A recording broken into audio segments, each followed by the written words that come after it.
తదుపరి వృశ్చిక రాశి.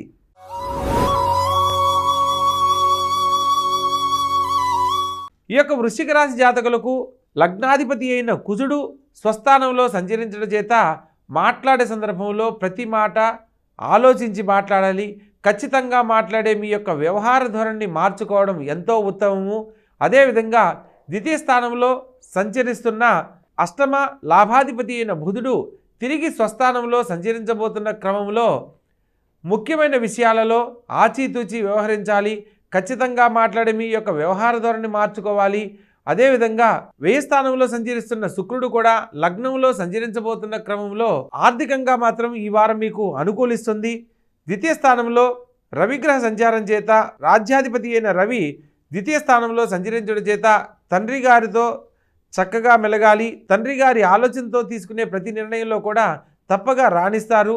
అదేవిధంగా చతుర్థ స్థానంలో శని సంచారం జరుగుతున్న క్రమంలో విద్యార్థులు విద్య యందు అత్యధిక శ్రద్ధ ద్వారా మాత్రమే ఉన్నతమైన మార్కులు సాధించడానికి అవకాశం ఉంటుంది.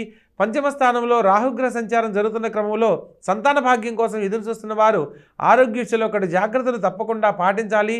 స్త్రీలు కొద్దిగా ఉదర సంబంధమైన సమస్యలతో ఇబ్బందులు ఎదుర్కోవడానికి అవకాశం ఉంటుంది కాబట్టి ప్రత్యేకంగా కొంచెం ఆరోగ్య విషయంలో శ్రద్ధ వహించాలి.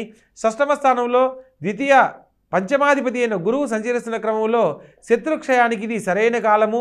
మిమ్మల్ని ఎవరైతే ఇన్నాళ్ళు శత్రువులుగా భావించారో వాళ్ళు మిత్రులుగా మారడానికి అవకాశం ఉంటుంది. సప్తమ స్థానంలో చంద్రగ్రహ సంచారం జరుగుతున్న కారణంగా కళ్యాణం కాలేదని బాధపడుతున్న వారికి కళ్యాణానికి సంబంధించిన శుభవార్తలు వినే అవకాశం ఏర్పడుతుంది.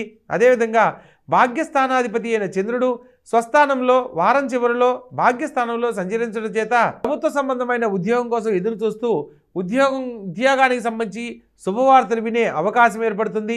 లాభస్థానంలో కేతుగ్రహ సంచార రీత్యా ముఖ్యమైన విషయాలలో భూమి కొనాలని ప్రయత్నం చేస్తున్న వారు భూ సంబంధ రీత్యా కొన్ని శుభవార్తలు వింటారు. కొంత భూమిని సొంతం చేసుకోవడానికి ఇది అనుకూలమైన కాలంగా చెప్పడం జరుగుతుంది. అదేవిధంగా వ్యయ స్థానాధిపతి అయిన శుక్రుడు లగ్నంలోకి మారుతున్న క్రమంలో స్త్రీ మూలక వివాదాలకు దూరంగా ఉండండి. ఖర్చులకు సంబంధించిన విషయాల్లో కడు జాగ్రత్తలు వారం ప్రారంభంలో పాటించాలి అనేది సూచనగా తెలియజేయడం జరుగుతుంది. మొత్తం మీద ఈ రాశి వారికి చతుర్థ స్థానంలో అర్ధాష్టమ శని జరుగుతుంది కాబట్టి శని భగవంతునికి సంబంధించిన పరిహారాలు ఆచరించాలి. ప్రతినిత్యము ఓం శం శనీశ్చరాయ నమః అనే మంత్రాన్ని 19 సార్లు, ఓం శివపంచాక్షరి మంత్రమైన ఓం నమశివాయ అనే మంత్రాన్ని 11 సార్లు పఠిస్తూ ఉండడం వల్ల అర్ధాష్టమ శని యొక్క ఫలితాల నుంచి బయటపడి సంపూర్ణమైన జీవితాన్ని ఆనందంగా పొందడానికి అవకాశాలు ఏర్పడతాయి. కాబట్టి తప్పనిసరిగా ఆచరించండి. ఆనందకరమైన జీవితంలో జీవించండి.